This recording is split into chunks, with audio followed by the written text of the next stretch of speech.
ప్రభు నామమునకు ఘనత కలుగును గాక. యోబు గ్రంథము 5వ అధ్యాయము 8వ వాక్యం మనం చదువుకుంటున్నాం. అయితే నేను దేవుని ఆశ్రయించుదును, దేవునికే నా వ్యాజ్యము అప్పగించుదను. యోబును ఓదార్చుకొనుటకై యోబు కష్టకాలమందు వచ్చినటువంటి ముగ్గురు స్నేహితులు ఒకడైనటువంటి ఎలీఫజు మాట్లాడుతున్నటువంటి మాటలు మనం ఇక్కడ గమనిస్తున్నాం.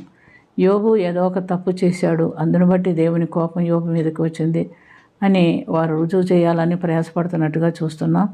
మరి దేవుడు ఆయన ఏం మాట్లాడుతున్నాడంటే, మనుషులు దేవుని ఎదుట నీతిమంతులు అవుదురా అని అడుగుతున్నాడు. కానీ యోబు నీతిమంతుడని అపవాది ఎదుట దేవుడు సాక్ష్యం ఇచ్చినట్లుగా మనం గమనిస్తున్నాం.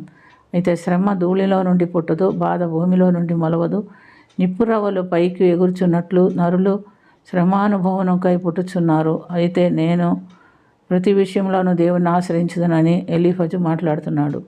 ఆయన పరిశోధింపజాలని మహత్కార్యములను, లెక్కలేనన్ని అద్భుత కార్యములను చేయువాడు. ఆయన భూమి మీద వర్షం కురిపించేవాడు, పొలం మీద నీళ్లు ప్రవహింపచేయవాడు. అట్లా ఆయన దీనులను ఉన్నత స్థలంలో ఉండువాడు, దుఃఖపడు వారిని క్షేమముగా మార్చుదురు అని చెప్తున్నాడు. ఎలీహు ప్రతి విషయంలోనూ దేవుణ్ణి ఆశ్రయిస్తానని నొక్కి నొక్కి చెప్తున్నాడు.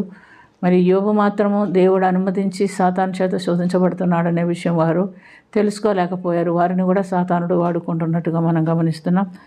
మనం పరిశుద్ధ గ్రంథంలో గమనించినప్పుడు దావీదు భక్తుడు కూడా అనేకమైనటువంటి శ్రమల్లో కూడా వచ్చినవాడు. అనేకమైన శ్రమల్లో కూడా ప్రతి చిన్న శ్రమలోనైనా పెద్ద శ్రమలోనైనా ఆయన దేవుణ్ణి ఆశ్రయించాడు, దేవునికే మొరపెడుతున్నట్లుగా మనం గమనిస్తున్నాం. మరి ఆయన భయంకరమైనటువంటి శోధనలు, శ్రమలు దావీదు జీవితంలో ఎదుర్కొన్నాడు.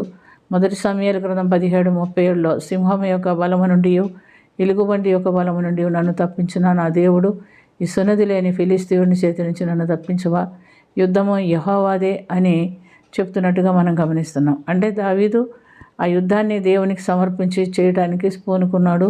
సౌలు రాజు కానీ తన ప్రజలు గారి ఎవ్వరు కూడా గొలియాతుని చంపలేకపోయాడు. ఆయన మాట చెప్పి ఏటిలోకి వెళ్ళి 5 నున్నని రాళ్లను ఎరుకొని తన చిక్కములో ఉంచుకొని వడిసెను చేతబట్టుకొని ఆ ఫిలిస్తీయుని ఎదుర్కొనుటకు వెళుతున్నట్టుగా మనం గమనిస్తున్నాం.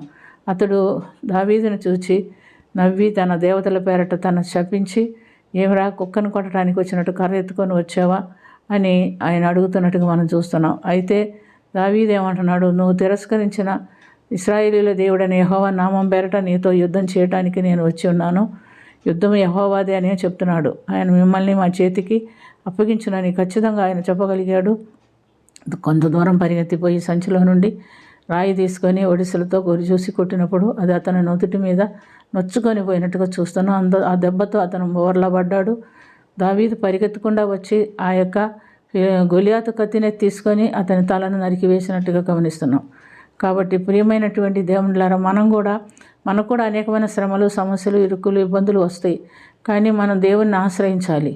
దేవుణ్ణి ఆశ్రయిస్తాం అనుకుంటాం, కానీ మనం కొంచెం మన దగ్గర పెట్టుకొని మన ఇష్టంగా చేస్తూ ఉంటాం. కానీ ఎవరి మనస్సు నా మీద అనుకునో వాను నేను సంపూర్ణ శాంతి గలవానిగా చేస్తాను అని యెషయా 26:3 మనం చూస్తున్నాం. కనుక సంపూర్ణంగా మన సమస్యను దేవునికి అప్పగించి దేవునికి మొరబెట్టినప్పుడు దేవుడు మనకు పరిష్కారం ఇచ్చేవాడై ఉన్నాడని మనం గుర్తుంచుకోవాలి. ఇందులో మనం గమనించినప్పుడు మరి దావీదు తన సమస్యను సంపూర్ణంగా దేవునికి సమర్పించుకున్నాడు.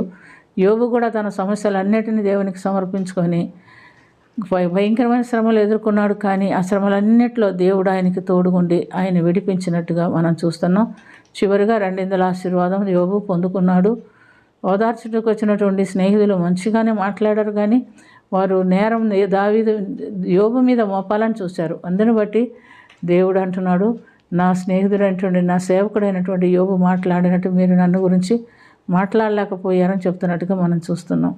కాబట్టి ప్రియమైనటువంటి దేవుని బిడ్డలారా, ఈ లోకంలో మనం ఉంటున్నాం. మన విశ్వాస పరిమాణం చొప్పున మనం శోధించబడతాము. మనం శోధనలో తప్పిపోకుండా ఉంటున్నట్లుగా దేవుని ఆశ్రయించి దేవునికి ప్రార్థన చేసుకుందాం. ప్రేమ కలిగిన తండ్రి, కృప కలిగిన ప్రభు, మేము కూడా ఈ లోకంలో జీవిస్తున్నాం. మాకు కలుగుతున్న ప్రతి సమస్యలోనూ నిన్ను ఆనుకొని ప్రతి విషయంలోనూ మేము విజయం పొందినట్టుగా మాకు కూడా మీ జ్ఞానము, మీ నడిపింపు, మీ కాపుదల దయచేయమని యేసుక్రీస్తు పుణ్యనామన అది మికిలి వినయంతో అడిగి వేడుకొనుచున్నాము తండ్రి. ఆమేన్.